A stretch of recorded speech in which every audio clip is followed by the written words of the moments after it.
আসসালামু আলাইকুম। অষ্টম শ্রেণীর নতুন এক টিউটোরিয়ালে সবাইকে আন্তরিক শুভেচ্ছা এবং অভিনন্দন। আমাদের যে বার্ষিক পরীক্ষা সামনে হবে, সে বার্ষিক পরীক্ষার অধ্যায় ভিত্তিক সাজেশন তৈরি করা হয়েছে। তো তোমাদের অধ্যায় আজকে 10 এবং সিভিল শ্রেণীবিন্যাস এই অধ্যায় সম্পর্কে আলোচনা। এই অধ্যায়ের মধ্যে কোন কোন গুরুত্বপূর্ণ প্রশ্ন তোমাদের জন্য রয়েছে এবং সে সম্পর্কে আলোচনা। এবং অবশ্যই তোমাদের ভালো পরীক্ষা করতে গেলে অবশ্যই তোমাদের বইটা ভালো করে, তোমাদের টেক্সট বুক দেওয়া আছে অনুশীলনের বিজ্ঞান, সে বইটা ভালো করে পড়তে হবে। এবং আমার এই ভিডিওটা তোমাদের প্রথম থেকে শেষ পর্যন্ত দেখার অনুরোধ রইল। আশা করি তোমাদের সাহায্য দিবে বা উপকার দিবে। হ্যাঁ, তো আমরা এখানে এক কথা প্রকাশ উত্তর দেখো কি আছে। এখানে বলছে পুরো জীবজগৎকে কয়টি রাজ্যে ভাগ করা যায়, এখানে 6টি রাজ্যে ভাগ করা যায়। জেনেটিক গঠন থেকে জীবজগৎকে কয়টি ডোমেইনে ভাগ করা যায়, এখানে 3টি ডোমেইনে ভাগ করা যায়। তারপর ছত্রাক কোথা থেকে খাদ্য গ্রহণ করে, এখানে বলবো আমরা জৈব পদার্থ থেকে। প্রথম কোন বইতে উদ্ভিদের শ্রেণীবিন্যাস বিকশিত হয়, এখানে জেনেরা প্লাটিরাম থেকে। এখানে 9 নম্বর বলছে কোন বর্গের উদ্ভিদের রাইজোয়েড থাকে, এটা হচ্ছে মশ বর্গ। তারপর সিস্টেম অফ নেচার এই বইটি কি লিখেছে, ক্যারোলাস লেনিয়াস লিখছে। তারপর বলছে যে কোন প্রাণীর দেহকে কয়টি অংশে ভাগ করা যায়, বা কোন প্রাণীর দেহকে কয়টি অংশে ভাগ করা যায়, অরীয় প্রতি অংশে আমরা ভাগ করতে পারি।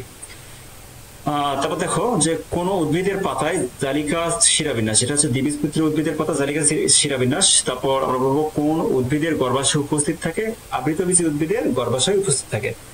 কোন প্রাণী দেহে সুরের মতো টেন্টাকল থাকে, যেটা হচ্ছে নিডারিয়া। ছ নম্বর বলছে দেখো, ছ নম্বর কোন প্রাণীর অন্তকঙ্কাল ও বহিকঙ্কাল দুটোই এক, এটা হচ্ছে কচ্ছপ। অন্তকঙ্কাল এবং বহিকঙ্কাল দুটোই এক। অস্ট্রিয়া নামক ছিদ্রে কোন পূর্বের প্রাণীদের থাকে, এটা ফড়িফেরা পূর্বের প্রাণীদের থাকে। এটা ছদ্মশিলম বা সিউডোসিলম কোন পূর্বের প্রাণীদের থাকে, এটা হচ্ছে নেমাটোডা প্রাণীদের থাকে। তারপর আমাদের বলছে যে অ্যানালাস শব্দটির অর্থ হচ্ছে আংটি। মেন্টেল নামক আবরণ কোন প্রাণীদের থাকে, এটা হচ্ছে মলাস্কা পূর্বের প্রাণী যারা আছে তাদের যে মেন্টেল নামক একটা আবরণ থাকে। তারপর বলছে কোন পূর্বের প্রাণীরা নিশাচর, এখানে মলাস্কা পূর্বের প্রাণীরা নিশাচর। তা বলছে কোন প্রাণী পুঞ্জঙ্কি থাকে, এটার মাছি। তারপর হচ্ছে কোন প্রাণীদের সিটি নামক শক্ত লোম থাকে, এটা হচ্ছে অ্যানিলিটা। নাইট শব্দের অর্থ হচ্ছে রোম কাটা। তারপর হচ্ছে হাইড্রা পর্বের কোন পর্বে, সেটা নিডারিয়া হাইড্রা পর্বে। তারপর শামুক কোন পর্বে, শামুক হচ্ছে মলাস্কা পর্বে। শামুক বা ঝিনুকের খোলস কি দিয়ে তৈরি, উত্তর হবে ক্যালসিয়াম কার্বনেট। ওকে, তারপর হচ্ছে কর্ডেটা শব্দের অর্থ হচ্ছে রঞ্জু। নরকট বিকশিত হয় কিসের রূপ নেয়, উত্তর হবে মেরুদণ্ড রূপ নেয়। তাহলে হচ্ছে কোনটি বিকশিত হয়ে মস্তিষ্ক গঠন করে, নার্ভ কর্ড বিকশিত হয়ে মস্তিষ্ক গঠন করে। আমরা যদি আবার আরো এগুলো এক কথা প্রকাশ করি, এক কথা প্রকাশ করলে হবে কি, তোমাদের এমসিকিউ বিষয়ে এখান থেকে ধারণা পেয়ে যাবা। তো তোমাদের এমসিকিউ কি হতে পারে সে ধরনের ধারণা পেয়ে যাবা। জীবকোষে অগঠিত নিউক্লিয়াস থাকলে তাদের কি বলা হয়, এটা প্রোক্যারিওট। তারপর বলছে কোন উদ্ভিদে ক্লোরোপ্লাস্ট নেই, এখানে ঘোস্ট প্লান্ট। তারপর কোন বর্গের জীব অত্যন্ত প্রতিকূল পরিবেশে টিকে থাকে, হচ্ছে আর্কিওব্যাকটেরিয়া। সাইকাজম পাইনাস কি ধরনের উদ্ভিদ, এটা হচ্ছে নগ্নবীজী উদ্ভিদ। তারপর বলছে যে শ্রেণীবিন্যাস বিদ্যার জনক কে, কেরালাস লেনিয়াস। ওকে, লেনিয়াস। এনিমেলিয়া রাজ্যের কয়টি পর্ব রয়েছে, 9টি পর্ব। অপুষ্পক উদ্ভিদের কিসের মাধ্যমে বংশবৃদ্ধি করে, এটা স্পোর বা রেণুর মাধ্যমে। তারপর বলছে যে প্রাণী জগতের সবচেয়ে আদিম সদস্য কোন পর্বের প্রাণী, হচ্ছে পরিফেরা। তারপর নিডারিয়া পর্বের প্রাণীদের দেহ গহ্বরের নাম কি, এটা স্লেন্টারন। প্লাটিহেলমিনথেস মিনথেস পর্বের প্রাণীদের দেহের প্রতিসম কেমন, এটা হচ্ছে দ্বিপার্শ্বীয়। সংক্ষেপ উত্তর দাও। আমাদের এখানে সংক্ষিপ্ত প্রশ্ন উত্তর আমরা শিখবো কিভাবে উত্তর দিতে হয়। দেখো, অপুষ্পক উদ্ভিদ কাকে বলে, এখানে আমরা লিখতে পারি উত্তরে যে সকল উদ্ভিদের কোনো ফুল হয় না এবং রেণু বা স্পোরের মাধ্যমে বংশবৃদ্ধি করে তাদেরকে বলবো আমরা অপুষ্পক উদ্ভিদ। তারপর প্রশ্ন বলছে জীব জগৎকে মোট কতটি রাজ্যে ভাগ করা যায়, আমরা লিখতে পারি উত্তরে যে জীব জগৎকে মোট 6টি রাজ্যে ভাগ করা যায়, যথা প্রাণী, উদ্ভিদ, ছত্রাক, প্রোটিস্টা, ইউব্যাকটেরিয়া এবং আর্কিওব্যাকটেরিয়া। অর্থাৎ আবৃতবীজী উদ্ভিদ কাকে বলবো, আমরা উত্তরে লিখতে পারি যে সকল উদ্ভিদের মূলে গর্ভাশয় থাকে এবং বীজ ফলের ভিতরে আবৃত থাকে তাদেরকে বলা আবৃতবীজী উদ্ভিদ। যেমন আমরা নারিকেল, লিচু, কাঁঠাল দেয় না, এগুলো সবগুলো ফলের মধ্যে বীজ লুকায়িত থাকে। আচ্ছা দেখো, গ নম্বর দ্বিবীজপত্রী উদ্ভিদ কাকে বলবো। দেখো, যে সকল উদ্ভিদের বীজে 2টি বীজপত্র থাকে তাদেরকে আমরা দ্বিবীজপত্রী উদ্ভিদ বলবো, যেমন কাঁঠাল, লিচু, রাই, সরিষা ইত্যাদি।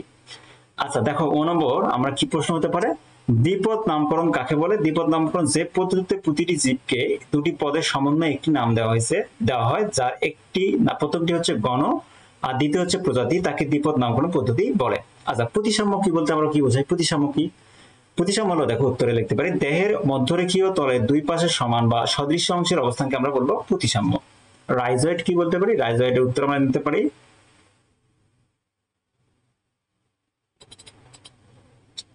একটু এই দেখো রাইজয়েড কি, আমরা একটু রাইজয়েড দেখি। দেখো মশজাত উদ্ভিদের দেহের মূলের পরিবর্তে থাকা এক ধরনের ফিলামেন্টকে রাইজোইড বলে, যার সাহায্য এরা পানি ও খনিজ লবণ শোষণ করে। বর্গীজ অপ্রতিসম প্রাণী কাকে বলে? যখন কোনো প্রাণীর দেহকে অক্ষ বরাবর ছেদ করলে দুটি সমান এবং হুবহু একই রকম অংশ ভাগ করা যায় না, তাকে অপ্রতিসম প্রাণী বলে, যেমন স্পঞ্জ। তারপর অস্ট্রিয়া কি? অস্ট্রিয়া দেখো পরিফেরা পর্বের প্রাণী দেহের প্রাচীর অবস্থিত ছোট ছোট ছিদ্রকে অস্ট্রিয়া বলে। সিটি বলতে আমরা কি বুঝি দেখো, সিটি হচ্ছে এক ধরনের চুলের মতো শক্ত লোম বা অ্যানেলিডা পর্বের প্রাণীদের দেহে পাওয়া যায় এবং এরা কিসে সাহায্য করে? এরা আমাদের চলনে সাহায্য করে। সিটি কিসে সাহায্য করে? চলনে সাহায্য করে। তাও বলছে রচনামূলক প্রশ্ন, আমরা সংক্ষিপ্ত প্রশ্ন দেখলাম, এবং রচনামূলক প্রশ্ন কেমন হতে পারে এবং তার উত্তর কেমন হতে পারে দেখে নাও।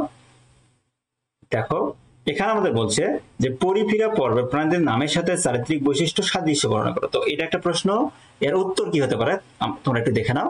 উত্তর হতে পারে দেখো পরুষ শব্দের অর্থ ছিদ্র এবং ফ্রি শব্দের অর্থ হচ্ছে বহন করা, অর্থাৎ দুটি শব্দ মিলে পরিফেরা পর্বের নামকরণ করা হয়েছে। অর্থাৎ এই পর্ব প্রাণীদের দেহে অসংখ্য ছিদ্র বা নালিকা আছে, যেগুলোর মাধ্যমে ক্রমাগত এদের দেহের ভিতরে পানি প্রবাহিত হয়, যার এই প্রবাহের মাধ্যমেই তারা পানি থেকে খাদ্য করা অক্সিজেন গ্রহণ করে। এছাড়া এই ছিদ্রগুলো দিয়ে দেহ থেকে বর্জ্য পদার্থ বের করে দেয়। তারপর বলছে দেহের এমন অসংখ্য ছিদ্রের উপস্থিতির জন্য এদের নামকরণ করা হয় পরিফেরা। ওকে, তারপর খ নম্বর যদি প্রশ্ন হয় এমন হতে পারে দেখো জীবের শ্রেণীবিন্যাস প্রয়োজনীয়তা কি আছে? জীবের শ্রেণীবিন্যাসের প্রয়োজনীয়তা কি? এমন প্রশ্ন উত্তরে আমরা লিখতে পারি যে জীব জগতের বিভিন্ন জীবের নানা সাদৃশ্য বৈসাদৃশ্যের উপর ভিত্তি করে তাদেরকে নানা পর্ব, শ্রেণী, গোত্র, গণ ও প্রজাতিতে বিভক্ত করার পদ্ধতি শ্রেণীবিন্যাস বলে। শ্রেণীবিন্যাস থেকে বিশাল জীবজগৎ সম্পর্কে সহজে ও স্বল্প পরিশ্রমে কম সময়ে জানা যায়। যেমন একটি নির্দিষ্ট গণের সাধারণ বৈশিষ্ট্যগুলো জানা থাকলে সেই গণের অন্তর্ভুক্ত সকল প্রজাতি সম্পর্কে সাধারণ ধারণা পাওয়া যায়। আবার নতুন প্রজাতি শনাক্ত করতে শ্রেণীবিন্যাস প্রয়োজন। তাছাড়া জীবদের মাঝে পারস্পরিক সম্পর্কের বিভিন্ন তথ্য উপাত্ত এবং ধীরে ধীরে তাদের মাঝে যে পরিবর্তন ঘটছে সে সম্পর্কে ধারণা পাওয়া যায়। তারপর আমরা বলবো নিটারিয়া পর্বে প্রাণী কিভাবে আত্মরক্ষা করে। তো এটার প্রশ্ন উত্তর আমরা এভাবে লিখতে পারি দেখো যে নিটারিয়া পর্বের প্রাণীদের দেহত্বকে নিটারিয়া নামক এক ধরনের কোষ থাকে এবং এই নিডাব্লাস্টের সাহায্য এই এক ধরনের হুল বা কাটা ছুঁড়ে শিকার করতে পারে এবং অন্য শিকারী প্রাণী থেকে নিজেদের রক্ষা করতে পারে। তাই এটার নামটা এসেছে গ্রিক নাইট, অর্থাৎ অর্থ রোম কাটা, অর্থাৎ এরিয়া সংযুক্ত থাকে।